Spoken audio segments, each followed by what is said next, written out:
If you're searching for tasks during your sequestered season, please stay tuned. I have some things that might interest you. Why you talk to someone? I told you no friend while social distance. Sammy's making a video, Moms. One thing you can do while you have time on your hands is to go around the house and search for remote controls and other devices that use batteries. Sometimes we forget them in a drawer or in the basement or maybe a box up in the attic. Batteries can leak and that can cause damage to your devices.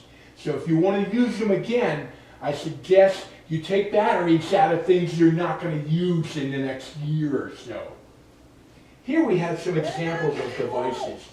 Remote controls, stuff for playing guitars through and stuff, etc.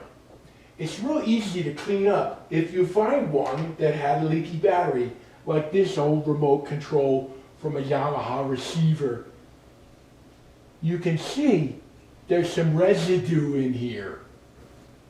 Lots of folks think this is battery acid, but it's really an alkaline. What are you Shut up, Ma! Let's show on.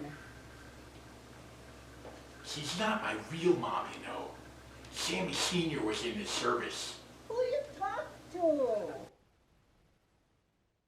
Batteries leak potassium hydroxide due to temperature changes and other factors.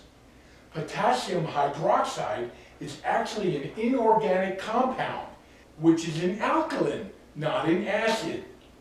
Therefore, we need to use a mild acid, such as white vinegar or even lemon juice, to clean up from the leaky batteries stored beyond their service dates. For some reason, I like words with S's in them. I'm not certain why that is. Here's what I'm using. Some distilled white vinegar purchased from the grocery store. It's really simple stuff.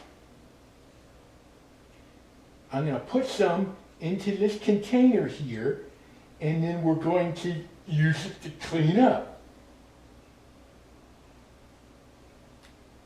It's got a tough seal.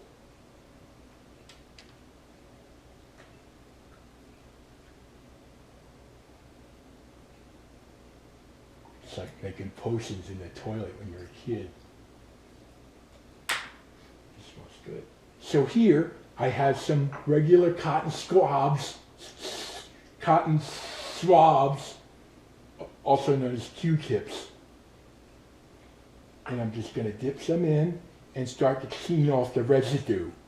It really works pretty well. Much easier than cleaning my ears. The plastic part was a piece of cake. However, the most important part is the contacts inside. Because if you lose contact with the battery, the device won't work. And that could suck. Just kidding.